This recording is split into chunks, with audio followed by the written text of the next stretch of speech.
Club for this topic towards a union-wide constituency, strengthening the European political system.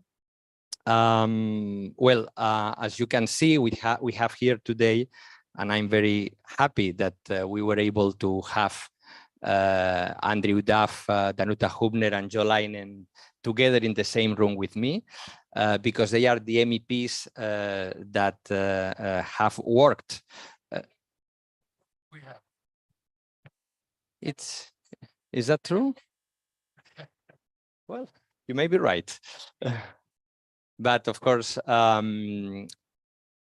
it's the first time in any way that we are specifically, I think, together discussing this topic. And this is precisely what, for me, it was very important. Of course, I am currently the rapporteur of the European electoral law. It is true that it is a project that does not only refer to the joint constituency, it also has things on important things on the electoral age at 16, for instance, or the single voting day on the 9th of May, provisions for postal voting, for peoples with disabilities, strong gender dimension also in terms of ensuring candidacies for women in the list. So there are many elements, but certainly today the idea was to focus on this element of the pan-European constituency. And as I was saying,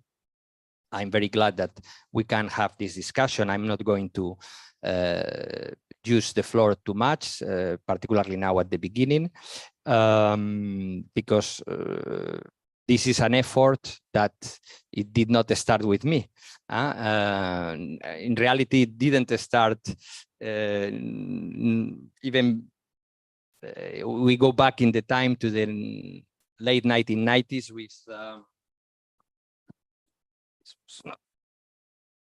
with Anastasopoulos, no? 1999 was it, or 1997? And we have continued with this idea. It has not been easy. It is true that now we are maybe in a better position, in the sense that we had this vote in the plenary of the European Parliament in May of last year. We had, for the first time, a large majority for a detailed proposal on the joint constituency, because we will discuss about that. But with the Hübner-Leinen report, you already had the idea in 2014. You had an article that said that the European Parliament by unanimity will establish the joint constituency, and that at the time had the support of the Parliament 2014. And then, well, it's a different story, what happened with the composition in 2018. But okay, now we don't expect in the Parliament that in composition we will have a replay of that debate. This is a settled thing. This is what, you know, particularly we have been told from the EPP when it comes to composition. But we have also Andrew Duff that had two projects, the Duff 1, the Duff 2.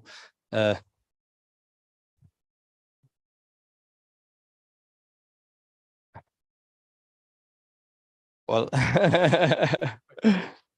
but the Duff 2 was also very important because it, in fact, created the process of the Spitzenkandidaten for the 2014 election. So, okay, but I'm not going to say much. I think what we must do today, of course, I must formally, I have here, present them. Andrew Duff, Liberal Democrat politician, honorary president of UEF, member of the European Parliament since 1999 to 2014. Rapporteur, as I said, in 2011 of the European electoral law, also former president of the Spinelli Group. Danuta Hübner has been the first Polish EU commissioner, member of the European Parliament since 2009, now active in the AFCO committee with me, but also in the economic and the international trade committees.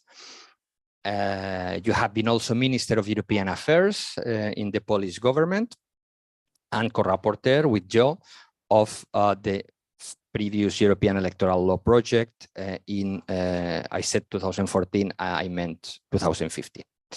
Jo Leinen, member of the European Parliament between 1999 and 2019, if I'm not mistaken, and president also of UEF and president of the European movement later on. And as I said, co-rapporteur with Danuta on this project of November 2015. So, as I said, I think now what we must do here is to hear you.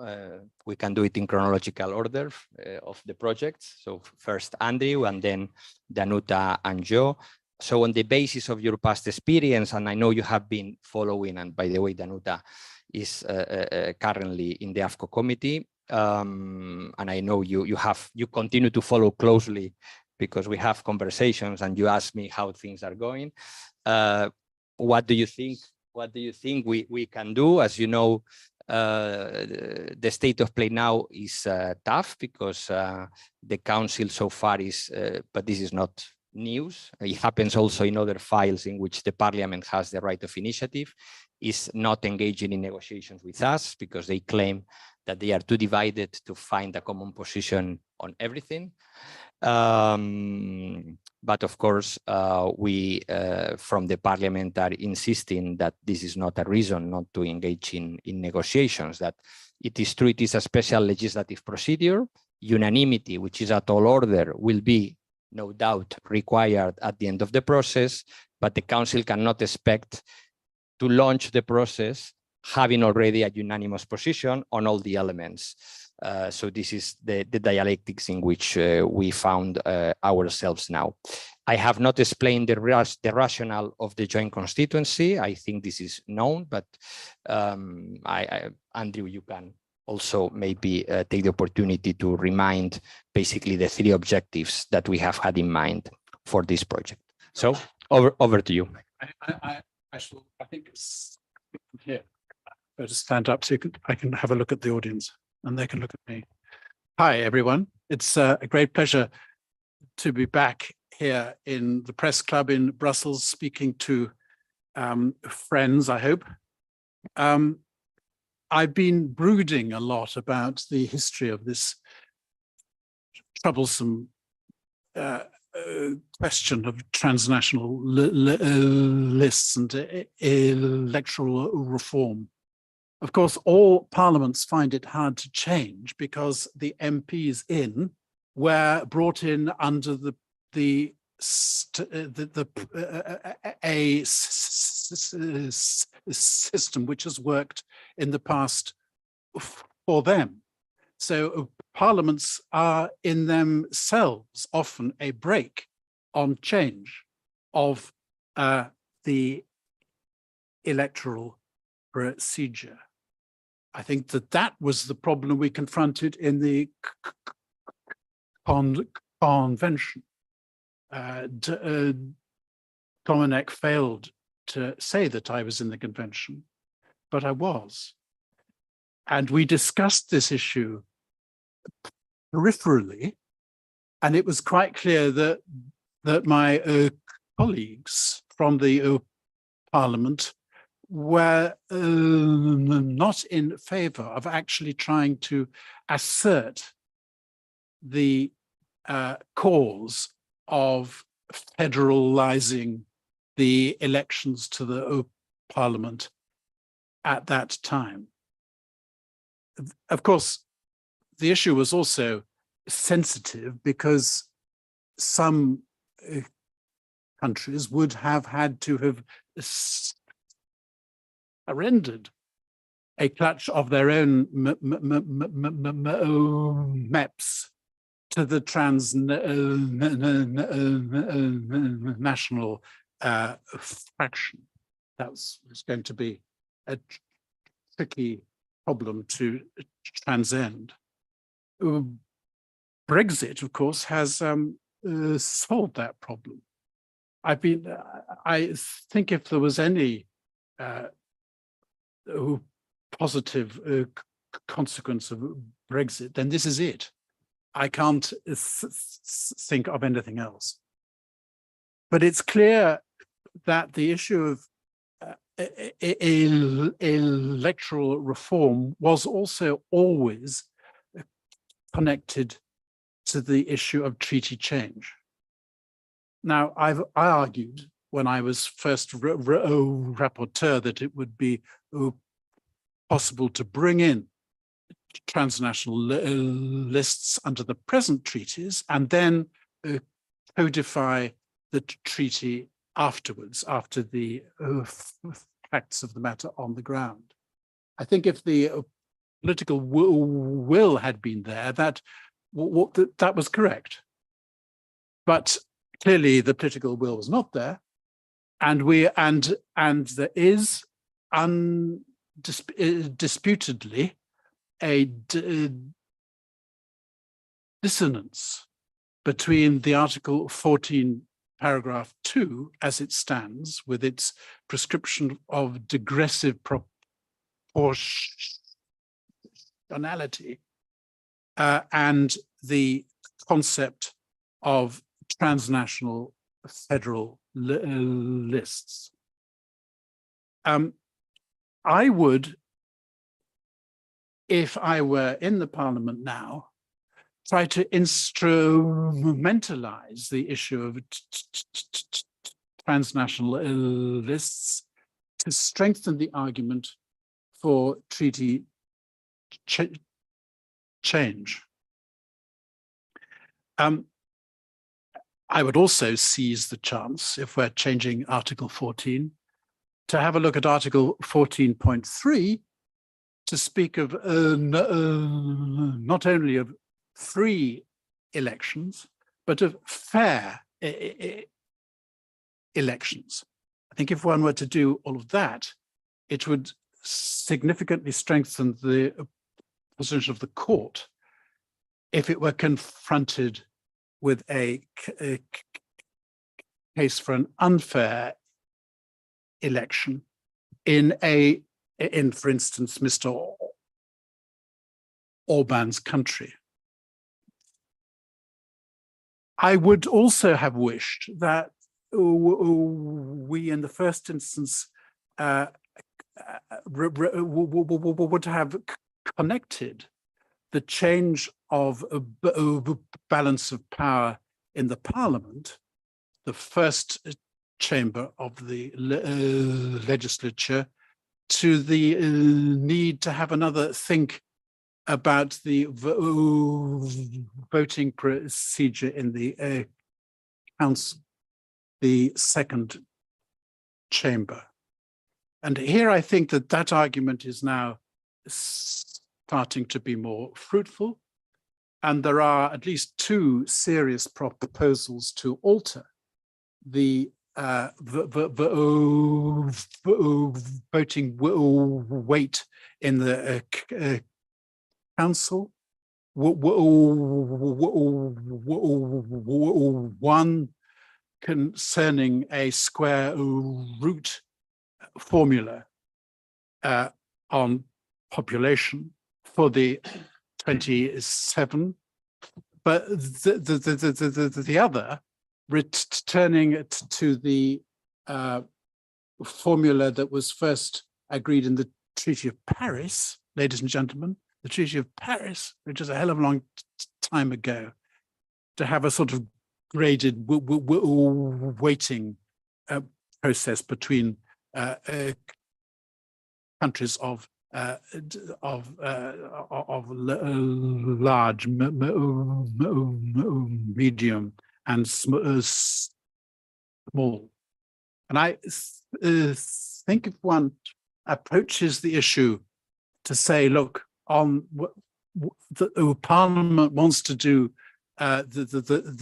this thing for itself, but we do recognize that if we do this, it's going to affect the balance of power between all the member states in the council. We've got to do a thing for that too. I think if we were to say that more clearly, the council would be more attuned to the idea of reform and to agree a convention to thrash out these issues. And I stress that.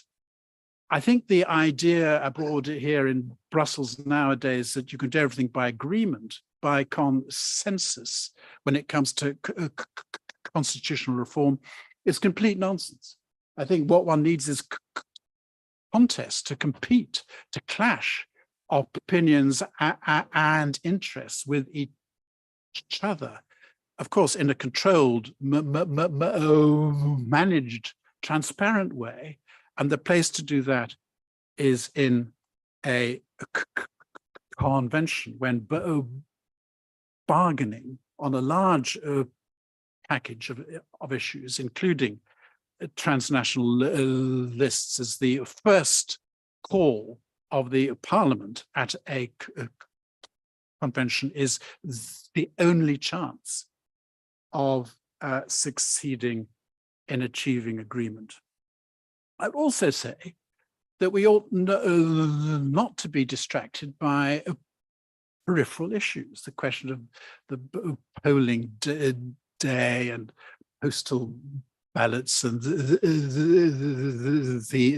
age of electors. All these are secondary issues and should be confronted and dealt with quite properly through secondary law. And indeed, after secondary law of the EU, to implement any reformed package, there's got to be tertiary legislation in almost all of the 27. I think that it's a mistake also to focus in trying to argue the case for transnational lists on the Spitzencandidate. That is guaranteed to maximize the opposition in the council.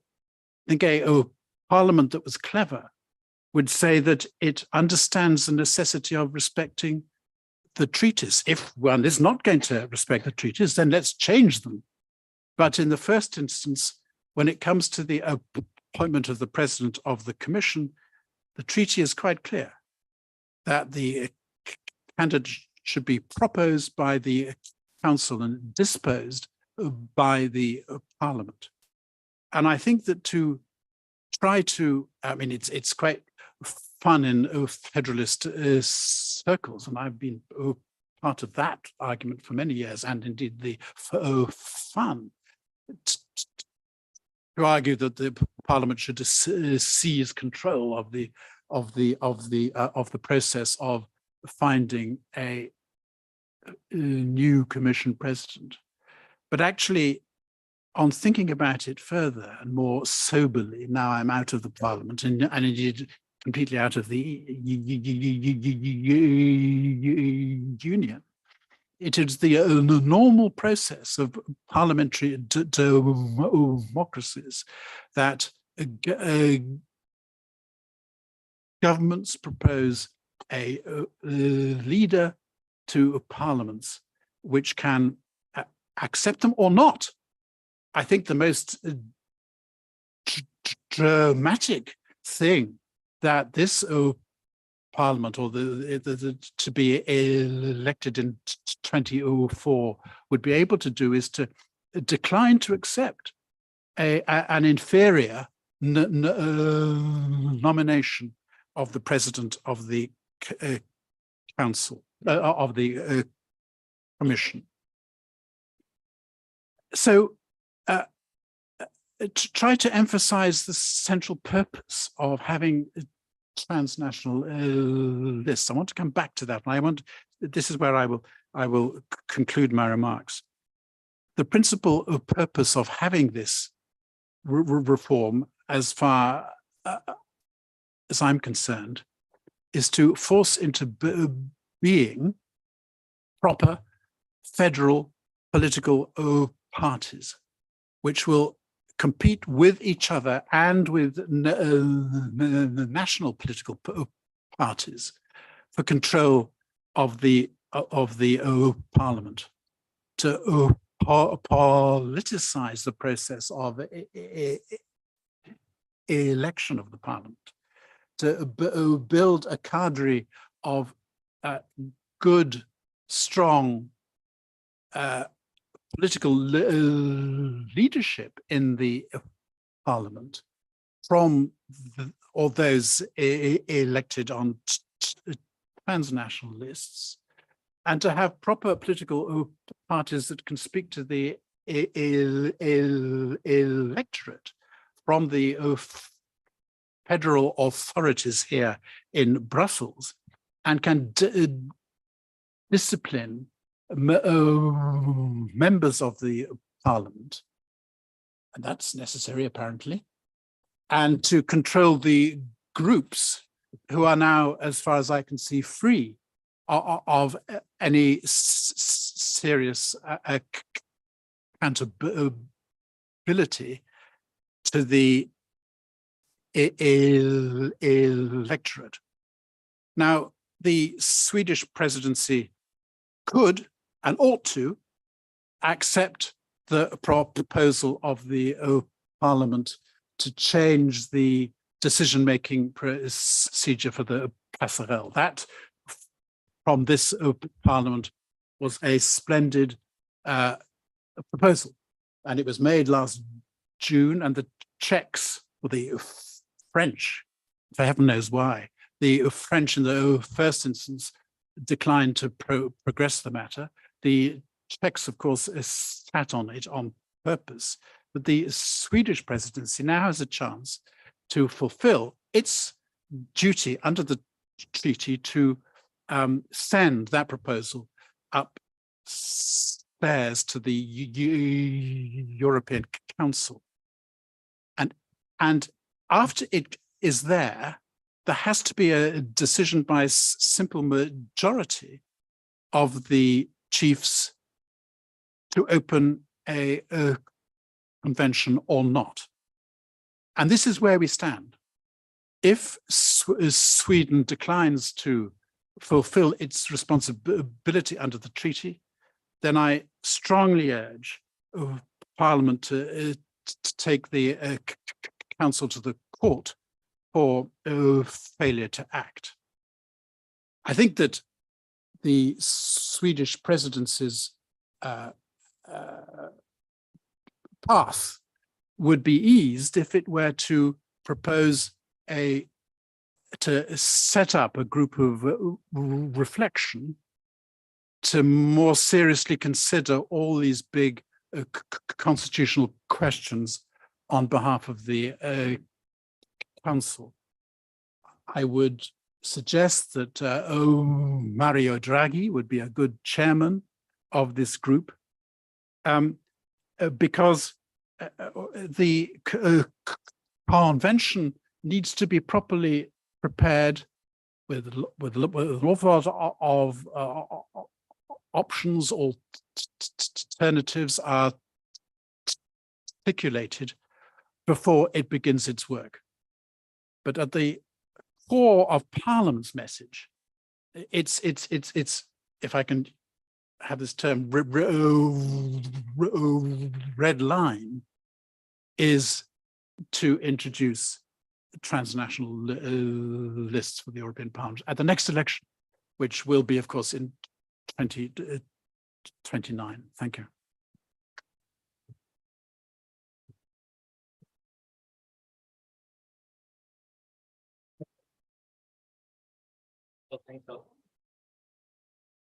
Thank you very much, Andrew, for this presentation. I think your strategy is clear, is to link basically the file or the idea to the convention and to treaty change. Of course, that's also, as you said in your last line, projecting the matter further into the future and not for next year, but okay.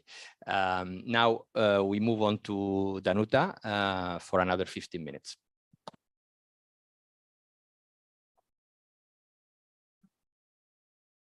We are talking about something which is a failure of Europe for so many years. But then when I think when you were with your vote, when we were with our vote, and now what we have in the proposal that also passed the first test, which is the first vote in the parliament, we are changing the level of progress. So I was actually 3 years ago when I saw the COVID, when I just saw also other critical situations in the European integration, that I was thinking that this is the moment where European citizens just, I think, start to better understand what Europe is for, and the awareness. I think there's no probably Eurobarometer study on this yet, but my feeling is from all the meetings that the awareness among European citizens of the role the European Union plays in our lives, I think has grown, and there are more and more people that benefit from the affinity with the European community.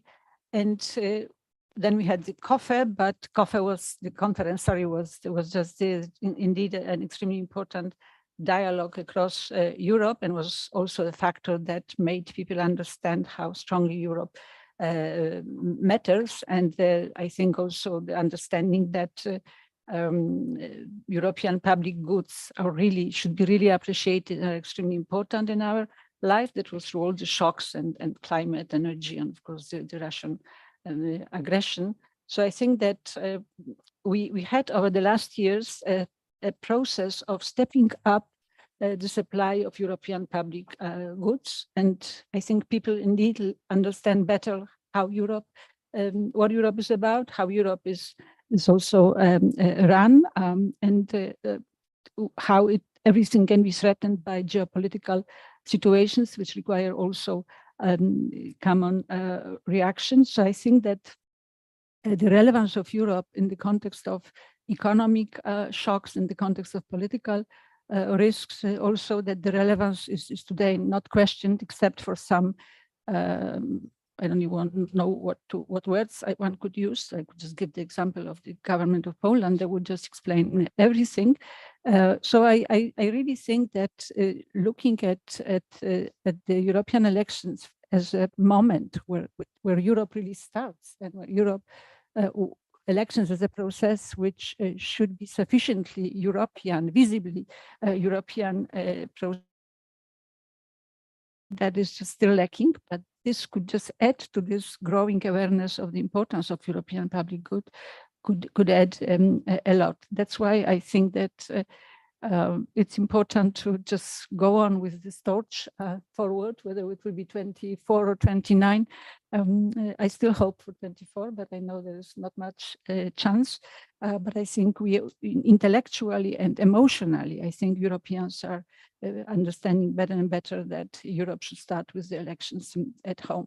And I would like to share with you some just pieces of my memories, which probably Jo might even have a different perspective on some things. But I think that it is important to understand that very quickly after the elections of 2014, very quickly, basically, some months after that, the idea of starting with the amendment of the European Electoral Act just popped up. And I think that the fact that just 9 months after the idea and the decision to start the legislative initiative report by Jo and by myself, and 9 months later, we already had the vote in the parliament. So it was really done extremely quickly, with huge also support coming from all the European Parliament services. And I think there was just all based on the need to just work around democracy, around legitimacy, and around what you called federalization of elections, what we called at the time maybe Europeanization of the elections. And then, of course, it is important what I think, Domenec, you alluded to, that we have this strange situation that we have a special article in the Treaty on the Functioning of the European Union, which gives us actually this right of initiative regarding the European electoral law. But then, of course, once we have it, this proposal, then it goes to the Council, must be submitted to the Council, and the Council can keep it unchanged or amend it. And of course, in our case, the Council's have decided to amend it. And then that in the Council, you need unanimity. And then the act goes back to the European Parliament, and then we need absolute majority giving the consent, and then there is final adoption of the Council. So if you look at this process, which is a process of giving a parliament, it doesn't matter that it's European, but giving a parliament the way, the right to decide on how it is elected, and then through the system, you basically take it away from the parliament and give all the decisions to the governments and national parliaments. So it is indeed, I think, somebody said or wrote even that that's the only situation among the worldwide parliamentary system that we have such a situation.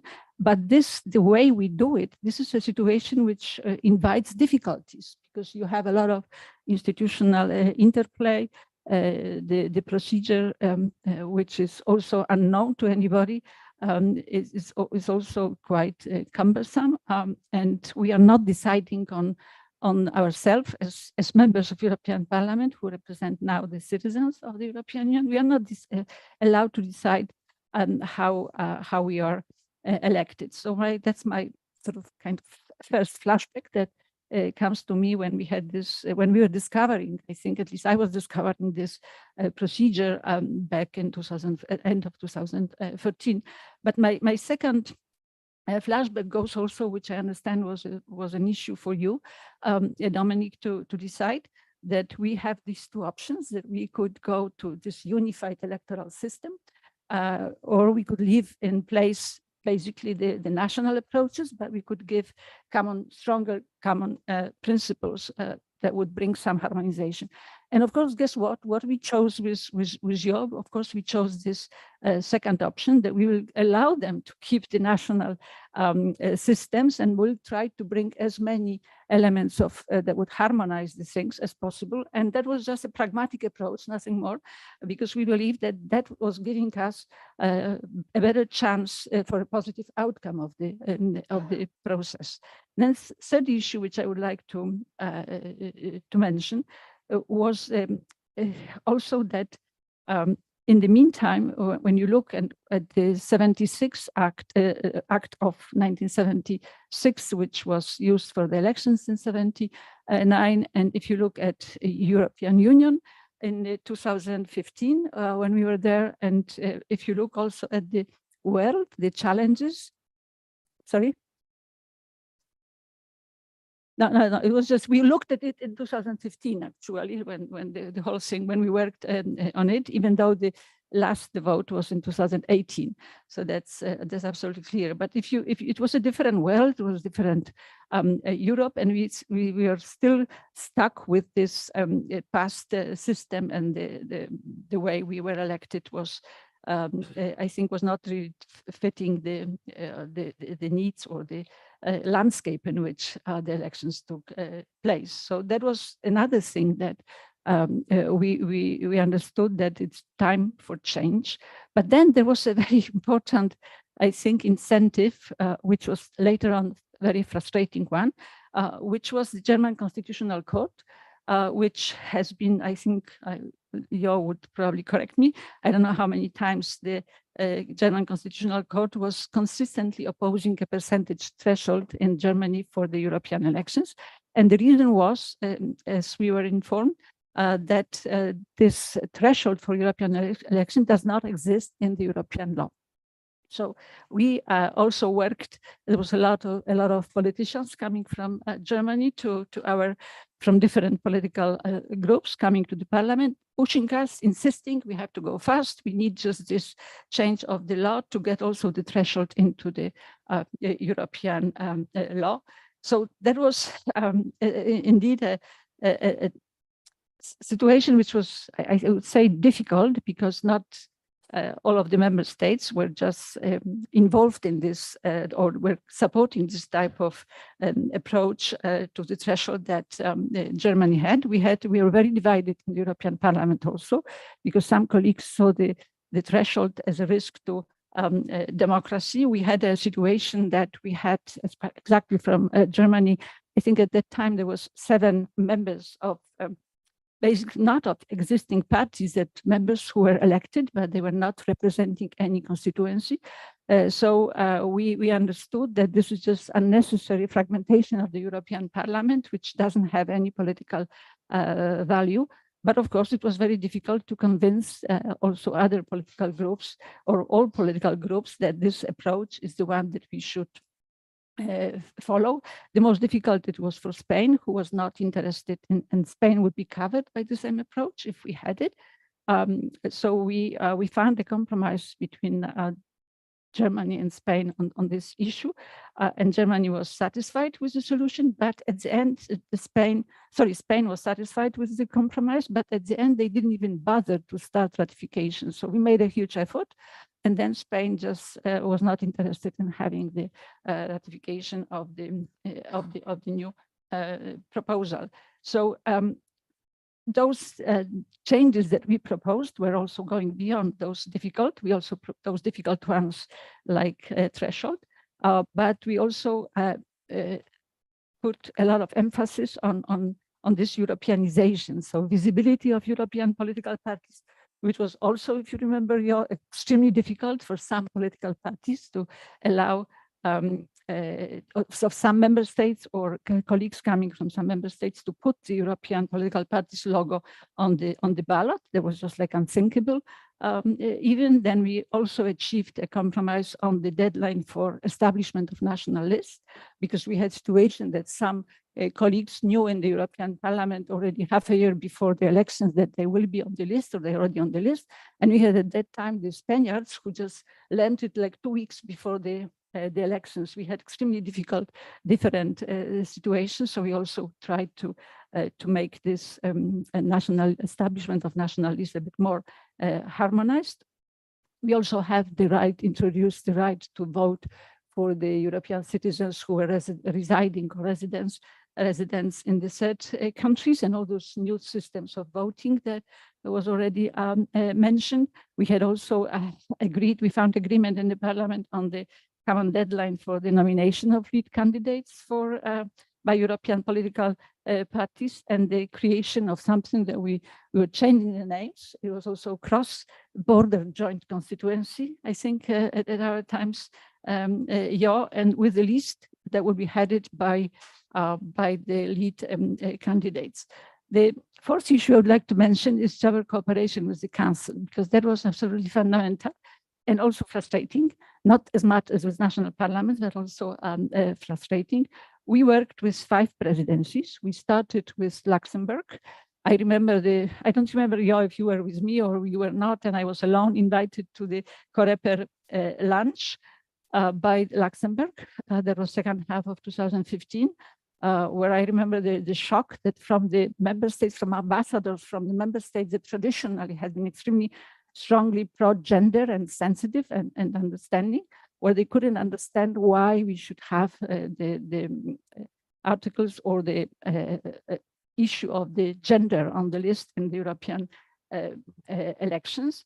Then we had the Dutch presidency, Slovakian, Maltese, Estonian, and then we finished with Bulgarian presidency. And from the day one, it was absolutely clear that many member states did not see the need or any justification of bringing stronger European dimension to the electoral system for the European Parliament election. So finally, the Bulgarians managed to get the agreement in the Council. But what we achieved was, what we got was, of course, a dramatically amended act compared to what we sent to the Council. But it was agreed by unanimity. The UK and Belgium, they abstained, but in the system it didn't matter. So it was basically, there was this unanimity, but the project we got back to the Parliament was extremely strongly trimmed down compared to what we sent to the Council. That takes me to point 5, where with the dilemma which we had when this Council's proposal, as you can imagine, not really 1-to-1, or I don't know even what the proportion would be there. I was sent back for the consent of the European Parliament. And we had the very difficult discussion among all of us negotiating, all political groups, what to do. Should we just feel offended and should we say, no, we don't want this, so get lost with this project of yours, it's not ours, and we give up simply, or we thought, which finally this option won, that maybe we should still take it and make the first step in reforming the Electoral Act. Then next time around, we will start from a slightly higher level of when it comes to the European component of these elections. So we accept it. I remember Helmut Scholz was my major enemy because I was for reaching some progress, and Helmut preferred to just go with this to the trash and have nothing. But we finally found an agreement, and we gave, as Parliament, it was July 4th, 2018, we gave the consent to this, and then it went back, of course, for the Council to adopt, and the Council adopted it very quickly, and that was just really nice from the Council. 13th of July, that was already adopted by the Council, and then it had to be ratified by all national parliaments. So I would like to say a few words on my cooperation with national parliaments. Here I was probably more exposed than you, because I was member of COSAC. I was representing parliament in COSAC, so I had them very often, several times a year, all the colleagues, and I was using it, trying to help them that might come for the ratification to them. And you can imagine the Dutch parliament, for example, colleagues, they never heard of the European Electoral Act. They were absolutely convinced that everything goes in line with national rules. And why do we want to have a special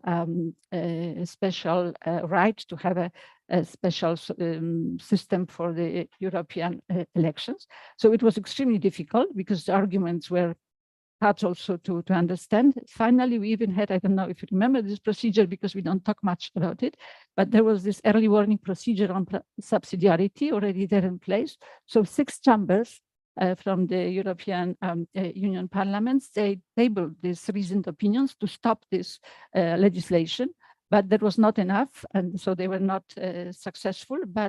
And then most of them actually, except for 3, which is Spanish, German, and Cyprus, Germany and Cyprus, all of them ratified on time. So if Germany stick to apparently it was the Greens who stopped it in Germany, probably because of the threshold, and Cyprus, I don't know, because Cyprus just had probably also some problems, I don't know what, and then Spain, who didn't, as I said, even bother to start the ratification.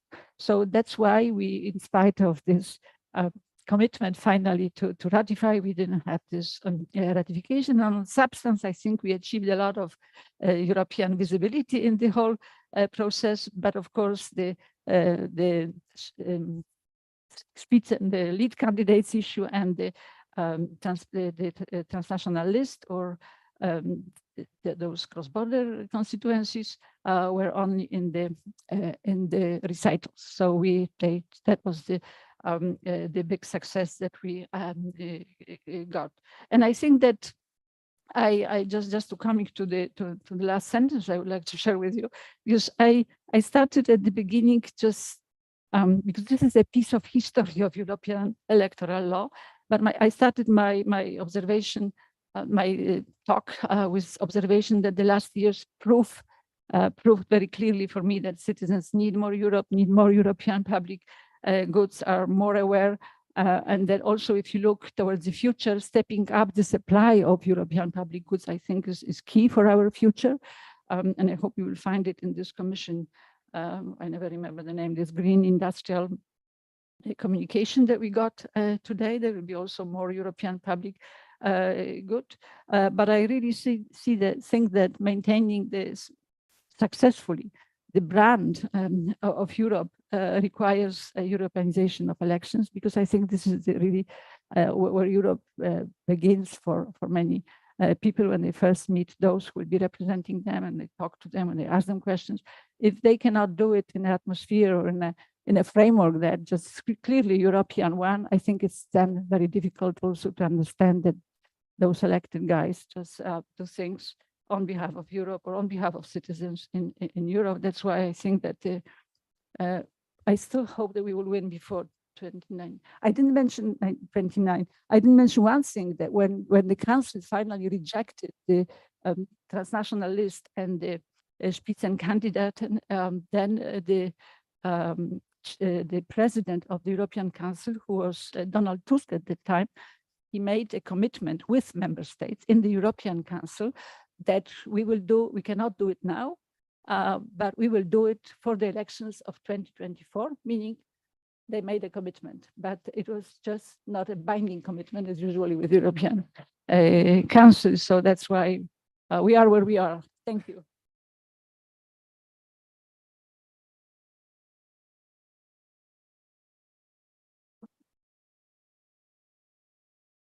Thanks a lot, Danuta, for this overview of what was that process, and also for that last bit of information that I didn't have about the commitment by Donald Tusk. So we will try to use it.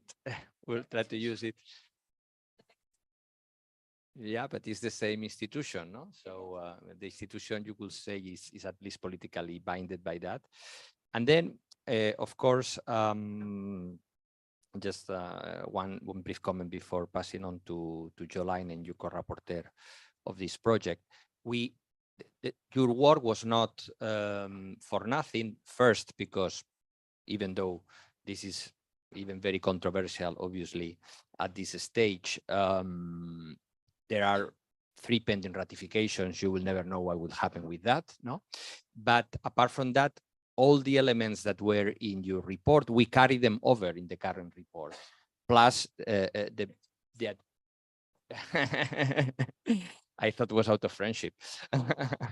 But of course, we have the this report, you could call it Hübner Leinen Plus, because has everything that you had in terms of the harmonization of the process and other things, and also in terms of modalities of vote and so on. But the plus is the description of the joint constituency, you know, the system of balancing among member states and so on. No? But everything that was there, we carried it over. Now it's on to you, Jo.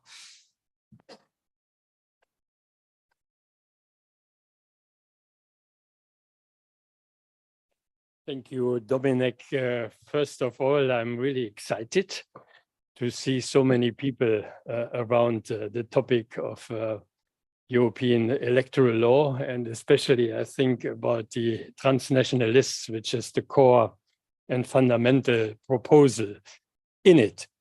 And indeed, there is this saying, I don't know who did it, that nothing is stable without institutions, but nothing will last without people.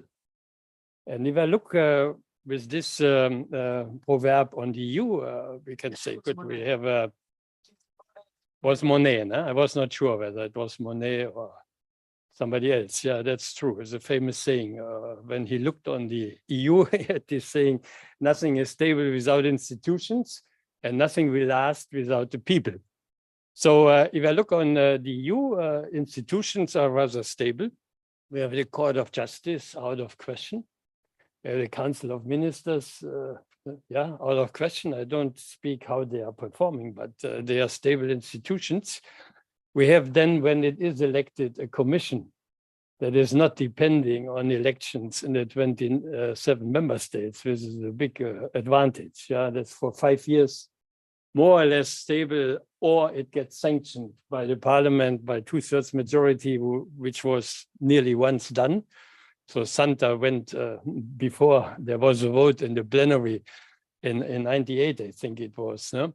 So we have a stable institutions, but looking on the citizens, we all know, and this is an open wound of the European idea, that the identification with the EU, the connection to the EU is rather weak. And that's our problem. That's exactly the big problem. Because if you ask on Eurobarometer month by month, do you want the EU to do something for the environment, yeah, for democracy, for peace, then you get high rates of yes, yes, yes, yes. but in daily life, it's a distant thing. And sometimes in my speeches, I say, even for the citizens of Brussels, the EU is very far away. We have the European bubble. That's a different thing than the citizens in Schaerbeek or out there. They have nearly nothing to do or the traffic jam, but for the rest, they have not much to do with the EU.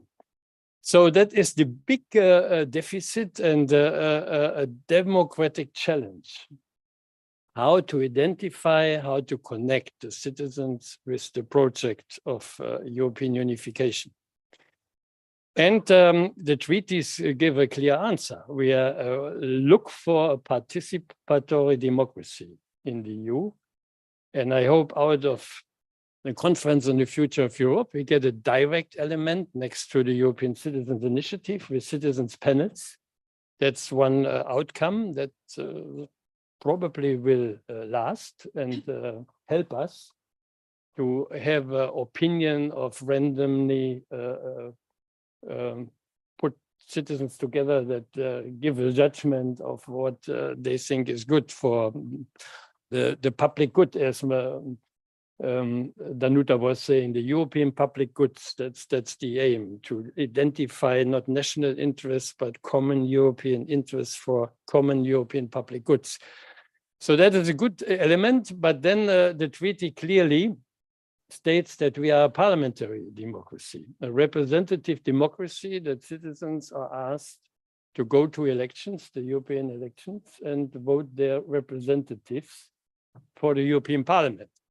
And there is, from the beginning of direct elections, the problem, that you ask citizens, to go to European elections that are not European elections, that are merely national election campaigns, national election lists, and national elections by all procedures.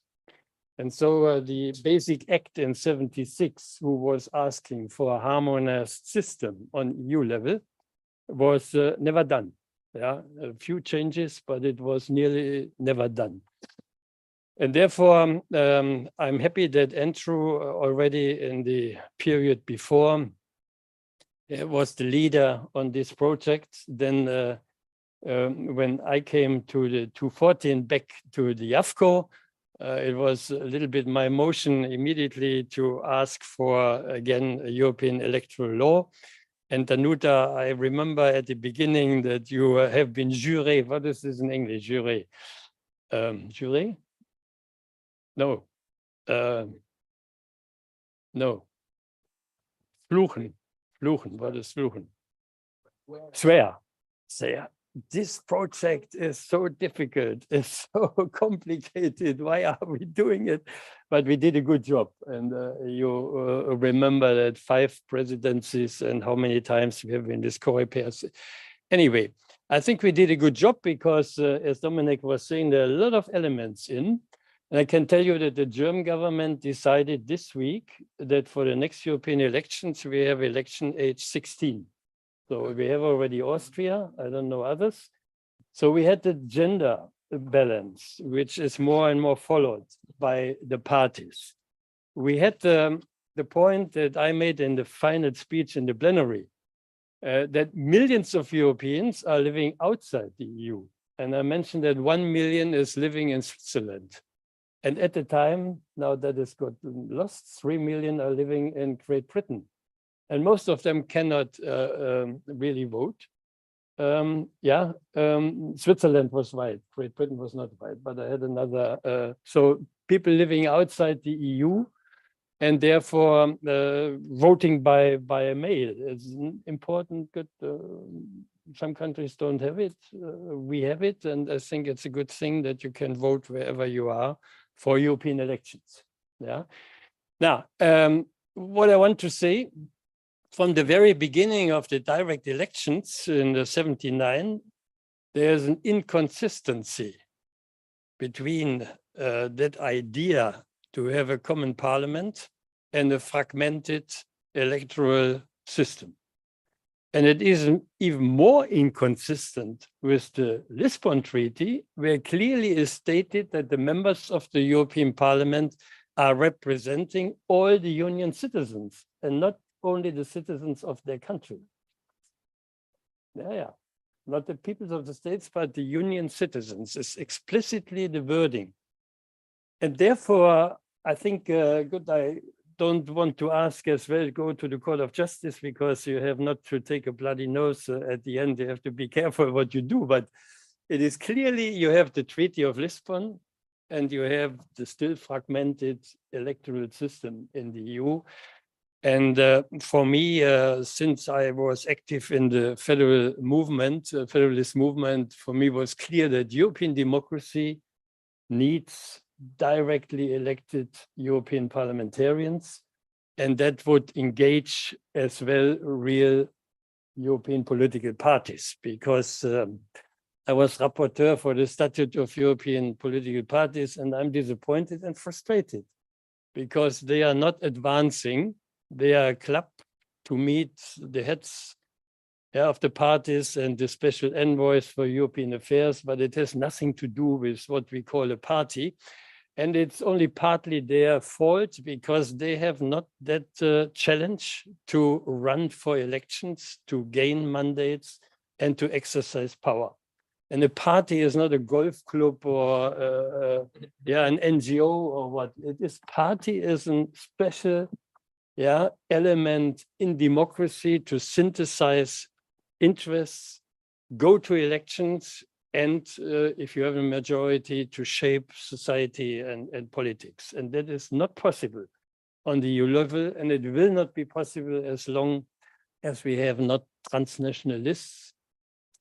Start with 27, Anastasopoulos was mentioned in 97. Actually, that resolution got 80% majority, and they asked for 10% of the EP parliamentarians to be transnational. You see how much we go down there. That would be now 75 and not 27. So we are already down, but I accept that we need to start and then see how the system is developing. Now, I made many battles with my friend Andrew Duff, but tonight I have to contradict him in 3 points. I think I support Danuta and Domenec that this file, which was voted by the parliament, which was agreed by the commission, has now to pass the council.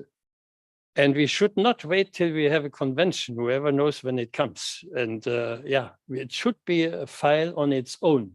And it can be done still before the elections. Danuta and I have seen that it lasted. Yeah, we started in 2014, immediately after the then elections, and the parliament was quick with its vote. And only shortly before the 2019 elections, the council came at the end to a unanimous vote in favor. So it's possible. It's not impossible. There's many steps and downsides, but it is possible. Of course, you need somebody to push it as well. No? And I don't know where this time the drivers are on the national side, and the parliament must be a driver, no doubt. No? So I would, Andrew, plead that this file go on its own. And if we have a convention, of course, that can be part of it. Second, Andrew, I would warn to link the electoral law and the transnational lists to the voting weights in the council. I know that there are some fringe debates from our friend from Portugal, the professor, what's his name in AFCO, since ages. Rangel. Rangel has this idea that we should create an American Senate. So every state has 2 votes. I know that is the combination. That is, of course, he uses his idea to get a Senate. Before we don't get a Senate, I'm against transnationalism. It has nothing to do with one or the other. Now, I was part, or was in Nizza on that intergovernmental conference where the diplomats had not shirts enough because it lasted 2 days longer for voting rights in the council. And that is a bloody battle where I want to mix that with our file for getting proper European elections. That I think it's illusionary. That is another dream and even not necessary, because we have that balance with the digressive proportionality in the parliament, where the smaller states are privileged, with the weighting votes of the council, where the biggest are privileged. And in a way, it's not 100% good, but it is in a way a balance with which we can live. No? And I remember on the convention, I mean, Luxembourg had 5, as a founding member, they said, okay, 5 members of parliament for Luxembourg. And we have been debating in AFCO to say, look, we have so small number of seats for 500 million people, and Luxembourg has 500,000 inhabitants. Why not 4? So you have the plurality of parties, the mainstream parties could get a seat. And then since Jean-Claude Juncker was the president of Luxembourg, the prime minister, he got 6. He had 5, he got 6. And then you have Malta, get 6. You get Montenegro, get 6. I mean, on one way, and that is one thing of the German Constitutional Court, to say the parliament is not a real parliament because the one man, one vote principle is broken. So I don't follow them, because the EU is another thing than a national state, and you can have exceptions. But it's a little bit critical, I must say, if you get 5 mini countries that get 6 votes, somewhere you have to take them.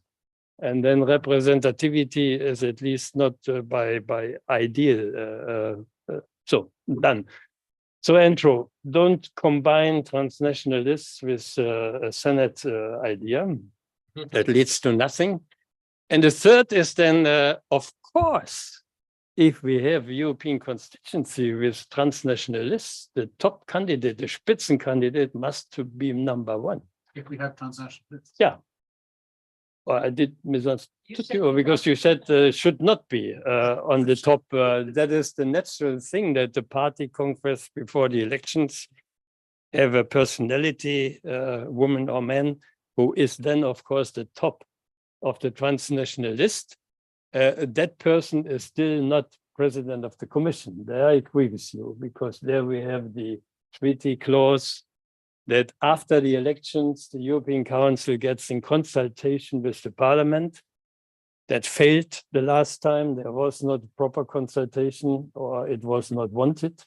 So I think next time there must be a right on the next day, on Monday, Tuesday, and we need more time. I mean, what the council did with Macron's coup with von der Leyen, that was just a shame. They really put the parliament out of order. I said, look, von der Leyen is the candidate, without having, let's say, the parliament to have, let's say, done their consultations and then ask the parliament who should it be. So good, there is as well a maturity of political groups in the parliament. I mean, on one, nobody has majority. So you have to form coalitions. And it must be possible already by the election campaign to see which ideas are more together than others. And then in a way, you have to form political majorities as it is back home. And then going with that proposal to the European Council, you have to have an own proposal. And we have been, let's say, not able to propose somebody out of the last elections. That was the weakness of the parliament. And that has to be done better next time. And then formally, the European Council must rubber stamp the president of the Commission, but politically, it's another game. Yeah, and if the mainstream political forces agree on a candidate, I want to see the Council that is putting ahead another candidate, or we get a constitutional crisis. Parliament has then the right to say no. And I see already the day coming, if this other system is not functioning. This time it was 7 votes. Von der Leyen had 7 votes more than she needed.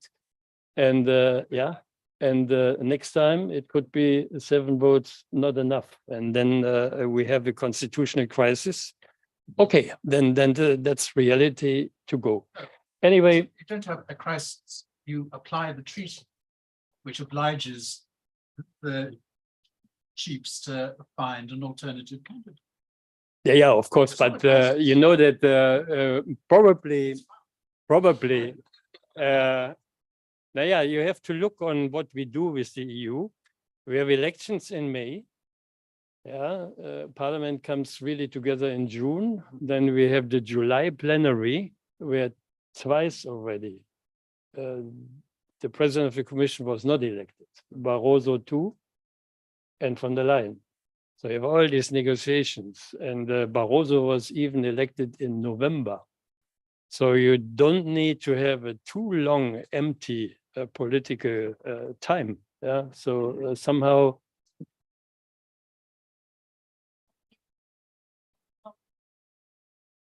Right. Yeah, you have then to agree on the college till you get a commission. It's a long way to go.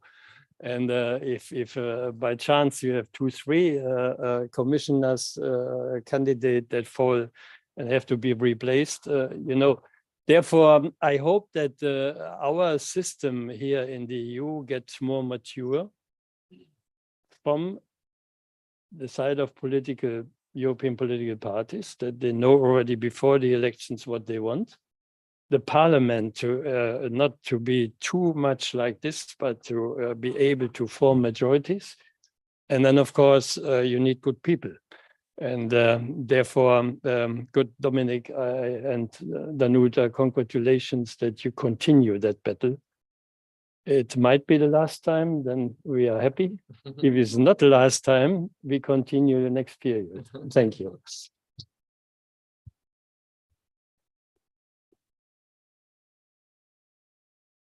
Well, thank you very much, Joe. And I think you made very interesting points. Indeed, in our project, we identify 3 main reasons why we wanted to continue with the idea of the joint constituency. All of you have spoken about it in different ways. To have a transnational campaign. We're mentioning these 27 national elections, no, instead of a real European election. So you have a set of candidates that need to collect votes across 27 member states. The question of the visibility and empowerment of the European political parties, you all touch upon that as well. So you will have a second ballot alongside the national ballot that by design will have the symbols and the names of the European political parties. And of course, they will also have a new role, as you were saying, a European political party is not a golf club, has to act as a party. So this European structure becomes the broker of the national political parties to select this slate of 28 candidates. This is a new power for European political parties. And then the issue in which there was maybe more of a divergence between, in particular, Andrew and Joe is the connection with the Spitzenkandidaten. And we also believe that it was natural to expect that the number 1 of each of these European lists is the candidate for president of the European Commission.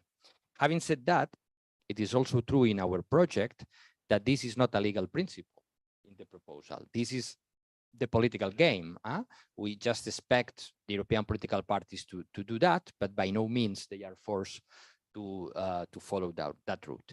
But it is true that this is an item that bothers the European Council very much, following what Andrew was saying, to the extent it was very telling for me that when the legal service of the Council issued the opinion on the project, they said the proposal on the joint constituency was compatible with the treaties. Many member states were expecting that they declared that unconstitutional and then end of the discussion.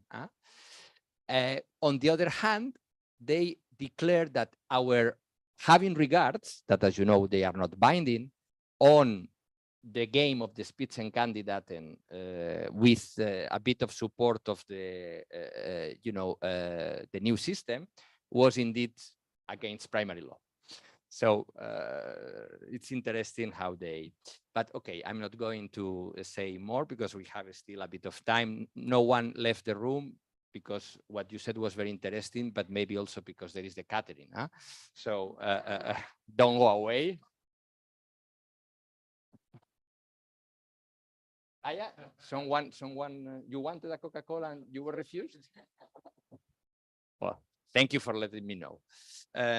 So let's now take questions from the audience. Maybe let's do, yes, 2 or 3, and then we come back. We have here 4 rapporteurs, 4 nationalities, 3 different political families. So I think it's a good panel. Yes, that's true. But it's the difficulty of having invited the former rapporteurs, and they are who they are. We have also, by the way, Sarius Engerer, who is a member of the European Parliament from Malta. So I think he may have something to say on the issue of the minimum of 6, right? I don't know if we have a micro for the room. Yes. Yeah, because you were the one that came with Brexit. No, with replacing. No, but you don't want to speak? I wasn't going to speak, but thank you very much for the very interesting thoughts. No, I was joking because I was the 6th one to get elected, so it was very important to have 6 and have someone from my country, which is usually against such a proposal, to be in favor. So in this case, it worked out quite well that we had 6 members of the European Parliament. But for me, this conversation is very interesting because before being elected as a member of the European Parliament, I worked at the Maltese Parliament representation. So I was on council side, and I was the chair of the General Affairs Group during the Maltese presidency, which Danuta mentioned. And I remember coming to meetings with both Danuta and Theo back in the days.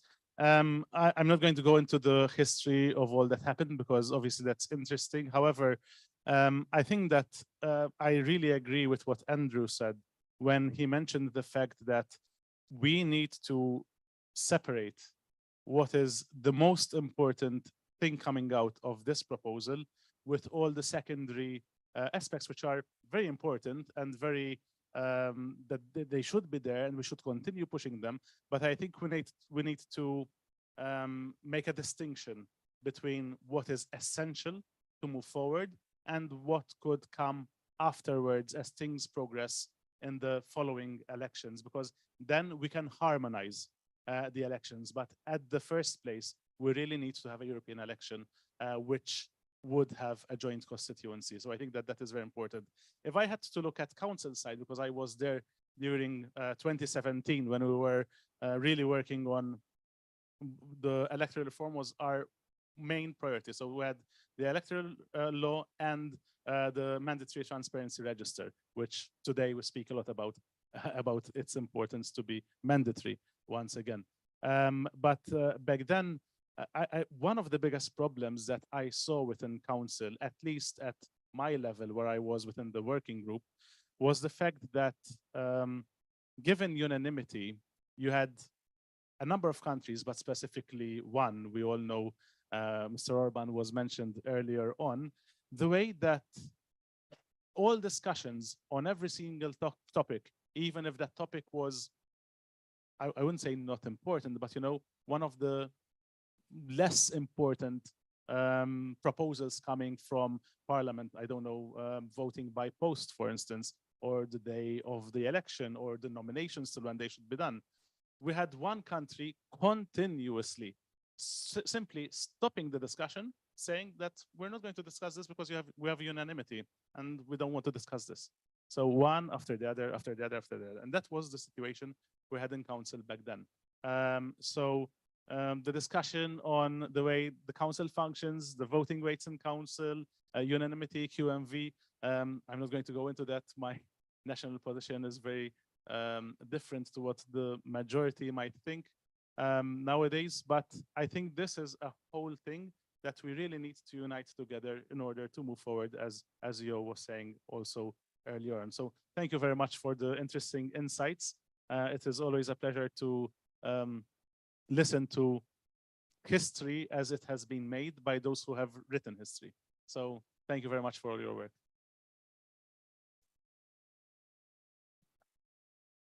Thank you, Cyrus. Now we continue. Please, you are next, but identify yourself, a name, and then it will be Giorgio. Hi, I'm Robert Spogorelis. I work for the European Parliament administration, so I'm not a politician, but I work for the DG Communications. Actually, I'm in charge of groups of visitors, actually, also Maltese, actually, now. So, yeah, thank you very much for interesting thoughts. Just very briefly, I have a couple of questions. First one is very brief, just to you, Mr. Duff, if possible.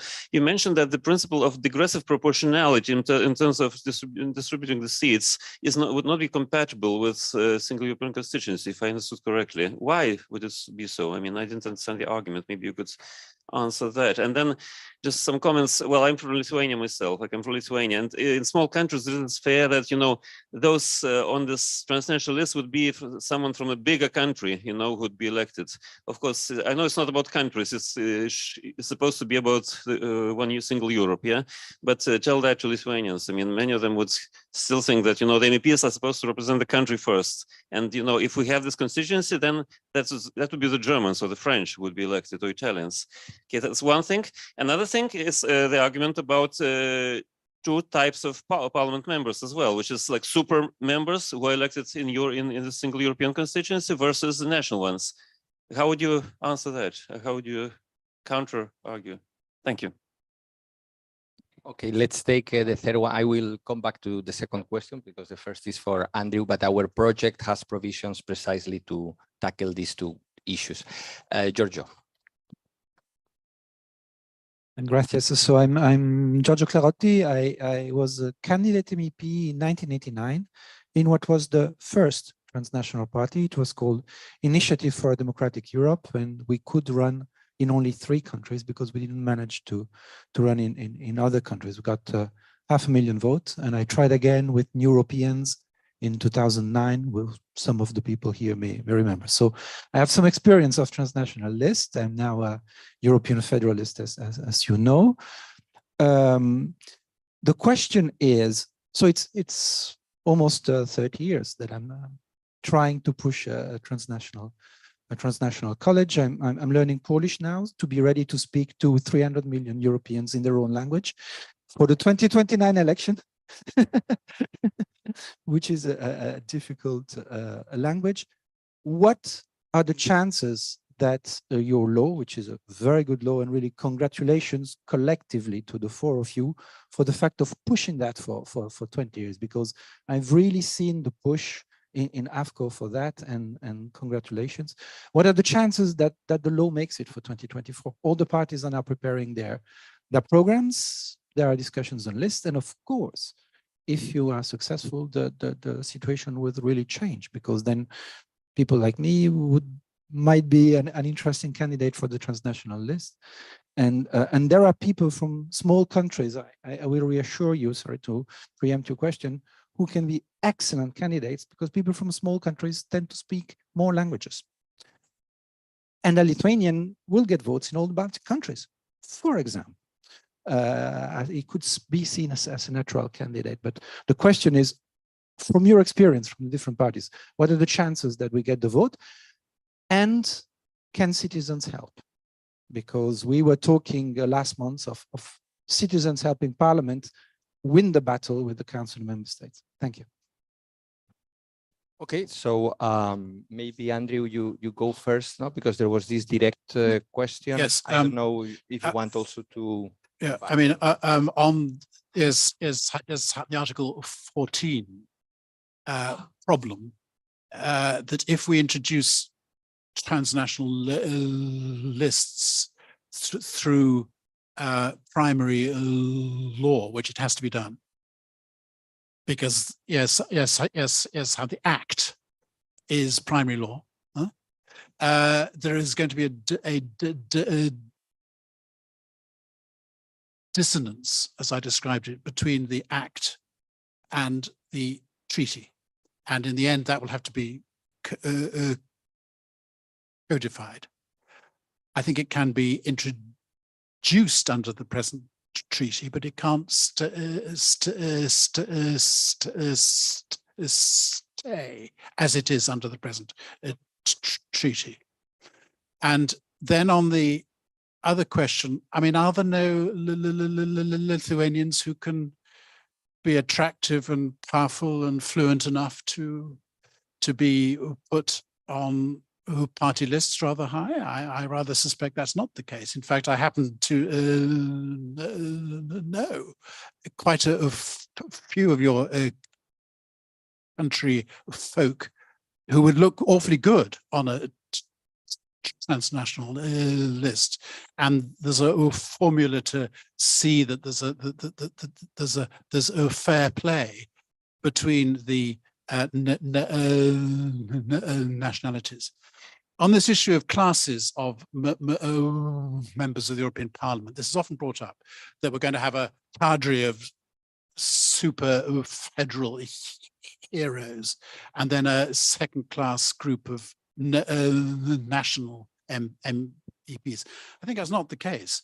I do hope we're going to have the cadre, which is going to emerge out of the process of transnational lists. But after you get into the parliament, all your powers are precisely the same as each other. You all have a vote. You can all be on every committee that you want to be. You can all become president of the European Parliament. Everyone, at the instant they're actually in the European Parliament, becomes exactly the same as each other. And there are lots of different classes of members of the European Parliament at present. They're all up there for a number, through a whole plethora of different separate electoral processes. But once they get there, they're all the same. So I'm not anxious about that. And with respect on this other question, sir, about the 2024, I think, I mean, I'm awfully sorry to be pessimistic, but I'm for heaven's sake, I'm an Englishman. I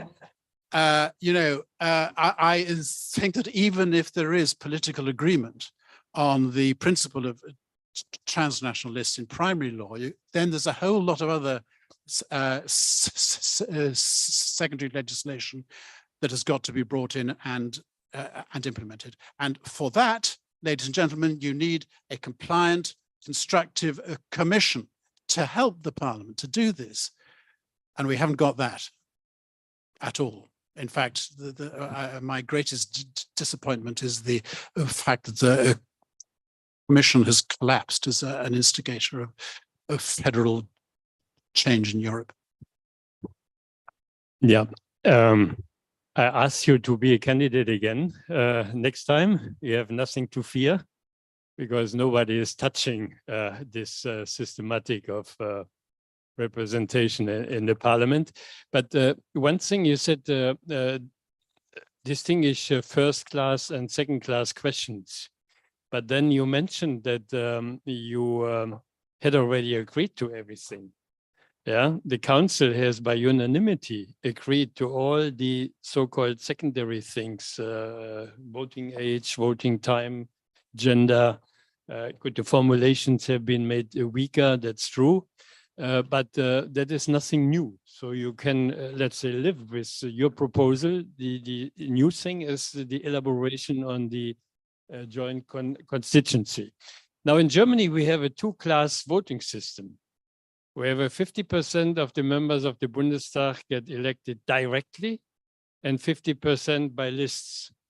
So as well, the number 10 on the list, let's say, not necessarily the people know when they vote for parties, but then in the Bundestag, you have no difference at all. And Andrew is completely right. When you come to the parliament, at first, you are nothing. You're a member like all the others. Yeah, you can be prime minister or you have been minister or what you have, at the first stage, you are nothing. And it depends on your personality and of course, how you're working that you get then later positions. No? The language question, is a bubble Europe. We have these different languages. I don't know whether the AI is in one way helping us, that everybody has this little thing And even if somebody is speaking then mostly English, I would say it is translated immediately in Lithuanian and in other languages. I think the future helps us with the language problem. I mean, not everybody is a child of a diplomat like Timmermans, who speaks 6 languages. So I admire him, which is helpful, but there are still, let's say, 17 other languages he don't know. So the problem is not solved. Would like on 2 issues, because there is still one option when you can bring the transnational list, which is the regulation on the composition of the next parliament. Because we also, when I was then rapporteur with Pedro Silva Pereira, we also brought the transnational list, but still it didn't help, of course, and we cannot change anything with this. But there was also because it has to be present, I think, in all the documents that are related to. So that's one thing which I wanted to say. But the most important in your proposal is that for the first time we have really a methodology and method, an example of how it can work, because before we just had not only very small countries, actually small countries were not that much against it. Was middle-sized, like-minded. I remember meeting with like 17 member states coming to the parliament, middle-sized, like-minded, totally against the transnational list. And it was at that time we didn't have what Dominic created. So it was more like just trying to prove that it will not be Berlusconi, it will not be whoever. And so that's why I thought, I hope that you will get it, because actually you calm down the anxiety and this, you're not because Paulo Rangel continues not to believe you that Portugal is going to get a representative. So that's what I actually wanted to add. And I unfortunately have to leave. So the last thing I would like to share, I disagree with Jo on his assessment of the citizens of Europe. I really think that people are changing, and I really think maybe I'm not in the bubble. I'm having hundreds of meetings probably so far in this legislature. And really, people just are differently approaching the European issues, because we never had so many external challenges that would not respect borders, and people never been just sort of seeing with their own eyes that the solution is coming from Europe indeed. And even if the prime minister, like in Poland, lies that the money didn't come from Europe, that nothing came from Europe, but people know that Europe has found the solutions to the issues related with COVID or with energy crisis and climate and all those things. So I think we have different population now, different people, and we have to sort of have this 5 minutes where people, I think, are with us. And if you look at 2019 elections, the last elections, if you look across the studies that show what topics were across the board in all member states, spontaneously emerging, this was climate issue everywhere, and this was rule of law practically everywhere in those countries that not respected and those that would like to see so everywhere. So I think I always say that I think we have the beginning of a European demos just gradually emerging bottom-up line, and that we just have to see that we don't destroy it, and that's, I think, extremely important. Thank you, Danuta. Thanks a lot for these insights, and of course you are relieved from duty. But let me take you from what you said. Certainly, if you read the project, and one of the reasons why the project was able to get majorities first within each of the large political groups, but then also in the parliament as a whole, was because we have a system precisely to prevent that the top post will be taken over by someone from Germany, France, and so on. In fact, only one coming from the 5 large member states can be at the top of the list. So it's a very strict system. And secondly, on the 2 classes of MEPs, many things can be said. I think it's a bit of a false debate. As you were saying, Jo, I was elected in 2019 for the first time. I was the number 20 in the list of my party, and the last elected. But then I joined the AFCO committee, and you didn't come back. Sorry to remind you of that. Mercedes Bresso didn't come back. there was an open field, and I was able to become the coordinator of, as you know, of our group. So it has really nothing to do whether you were at the top of the list, middle, and again, it wouldn't make a difference, I will say, in a transnational list vis-a-vis a national list. Is what you are going to bring to the table on day one of the new mandate. Maybe I thought there was one last question. We take two last questions, 3. Okay, but then we close, because otherwise the people from the catering may run away. So let's make this, but yeah. Can you imagine?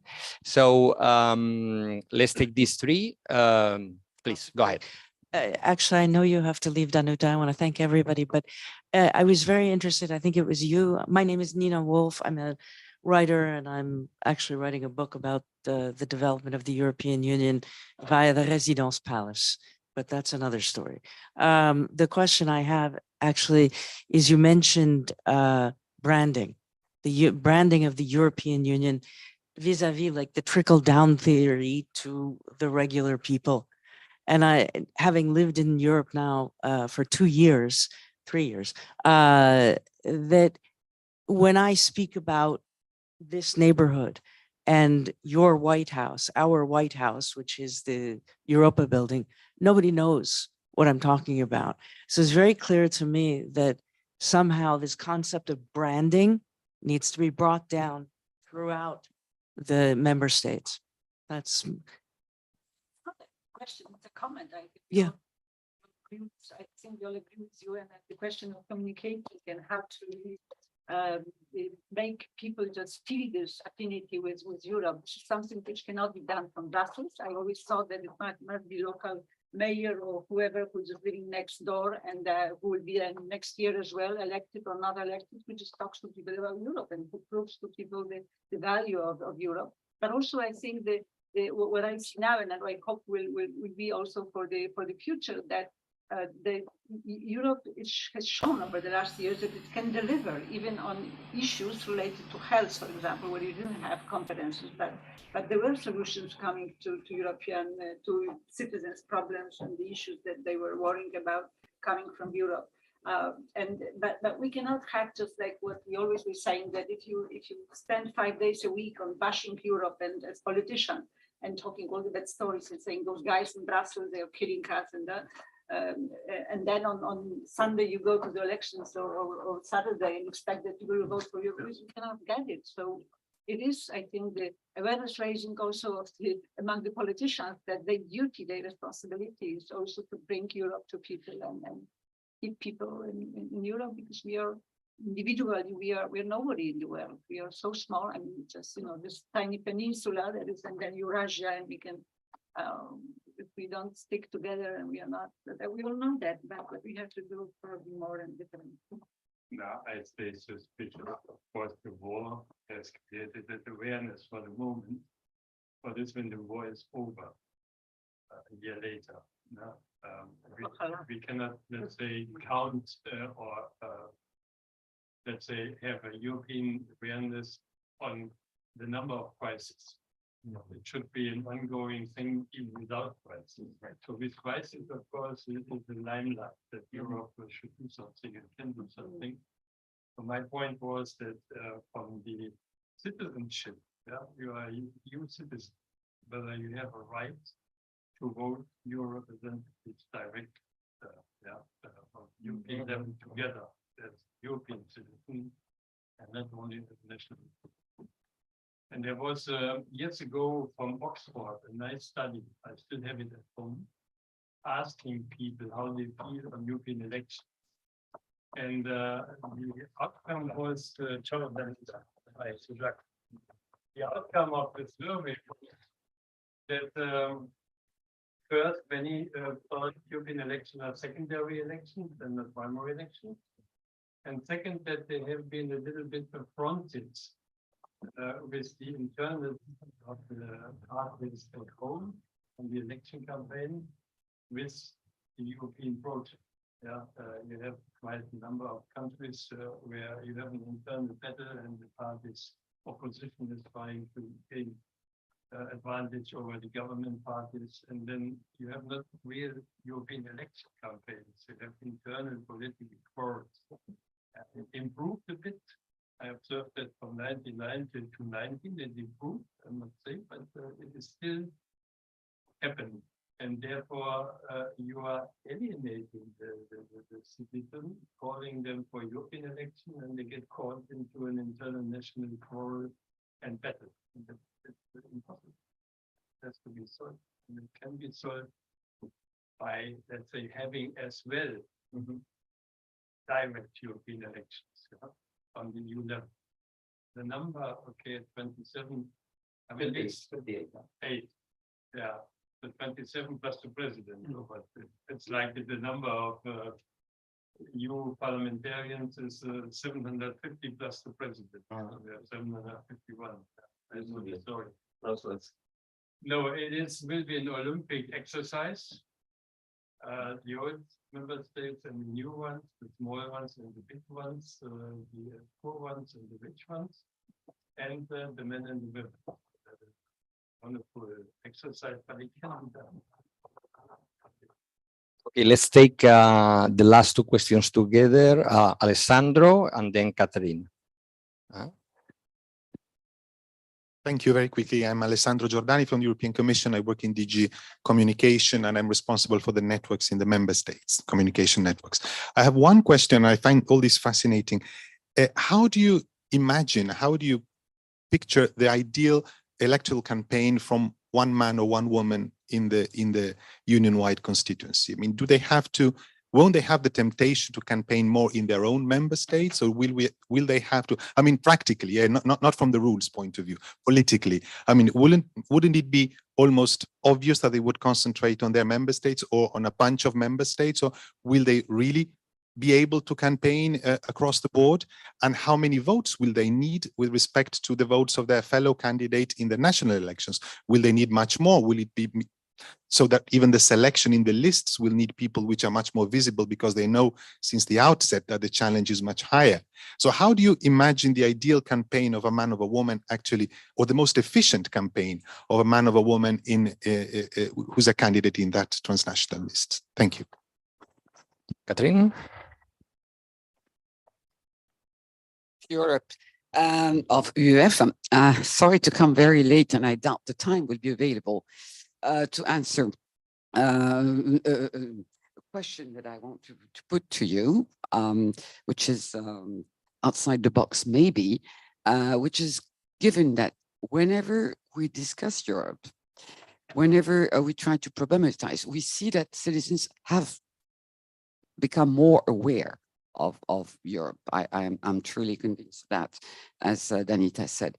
But when it's a question of democracy and legitimacy, it always comes back to the issue of we have national parliaments.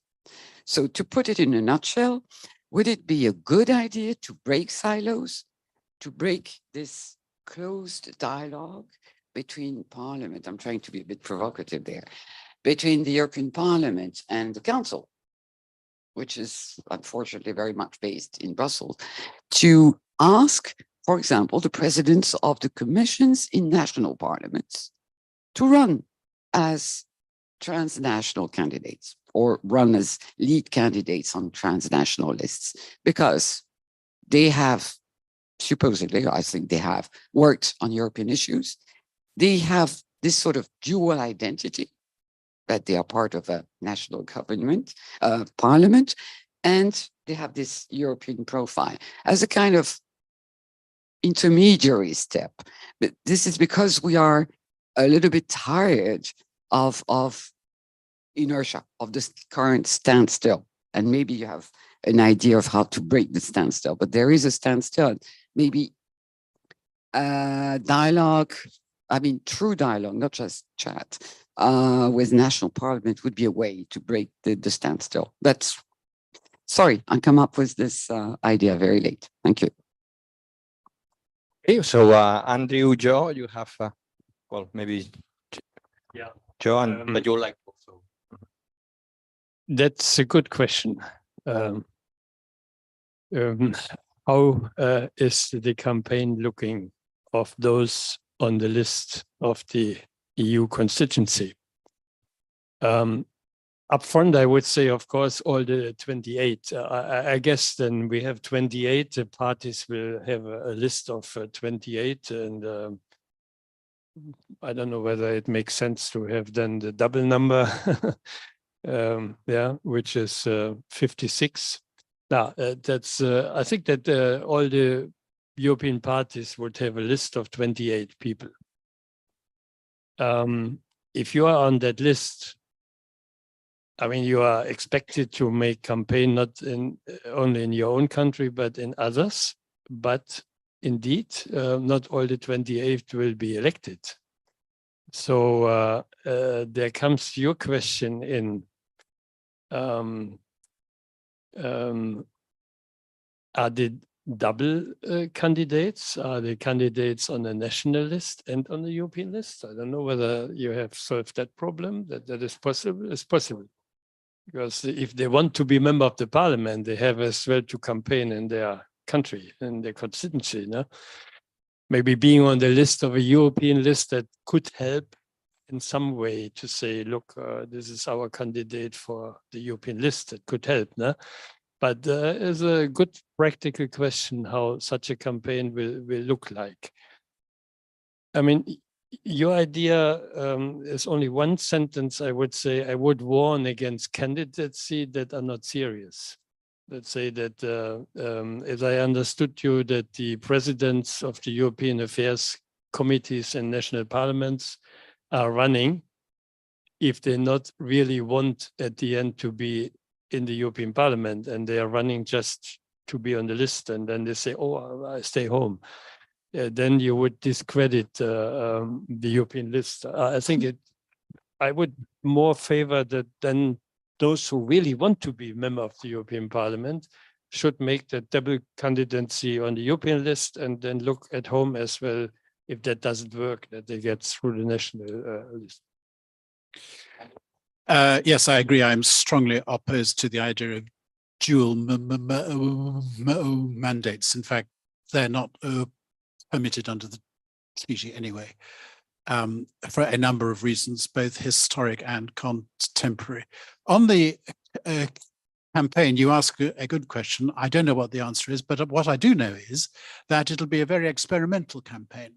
People will be awfully surprised, ordinary chaps who goes to the polling, to discover they've got this other list. We have this thing we've always had, that we know more or less what happens and who's up, who's down in our own national context. And all of a sudden we have this other piece of paper with these odd people on it we've never heard of. Now, that will be the position in the first election under transnational lists. But after we get going, after we experiment, after we use social media properly, I have Twitter followers in 27 member states of the European Union, for example. I think that you will have to campaign everywhere, all the time. And the selection process is very, very important and subtle and competitive. And it's for that reason that we need grown-up, strong, mature, federal, clean federal political parties. That's the first step. Thanks a lot. I will add on that point. That was part of the discussion during the file, whether to establish requirements for campaign for the transnational candidates to avoid that they only campaign in the most populated member states, for instance. But in the end, it was decided that it was not at that moment, it was not a very controversial topic, and it never made it into the file anyway. But I think that the European political parties will have to elaborate a program, and they will indicate to these 28 where to go. And if they don't do it, they will not be back in the list the next time. So I expect something like that to happen, because the European political party would like to cover the entire territory and would like to have these 28 moving across. So some commitment on their part, not to campaign only in Spain or in Italy if you are from Spain or from Italy. And then it is very important point, the one you raised, Joe. It is perfectly possible under our proposal to be a candidate both in the transnational list and in the national list. And in case of being elected in the two lists, then you have to select which of the two seats you occupy. Normally, you will occupy the transnational seat to liberate the other seat for another fellow national party member. And indeed, it's also probably an incentive, because if you are placed in the transnational list in a non-electable and hardly electable position, you could always be elected if you are higher in the national list, which could be, I think, a normal political deal in the context of the European political party. So I think we have also solutions and expectations for that. But I think we have probably exhausted everyone's patience. I will only provide, apart from thanking Danuta, Andrew, Joe very much. I feel very proud as a fellow federalist, because we are all members of the federalist movement, to follow in your footsteps. And I say it not out of protocol. And as a conclusion, one line, I think it was Ted Kennedy in the Democratic Convention of 1980, when he had to give way to Jimmy Carter, that had won the primaries. The dream shall go on.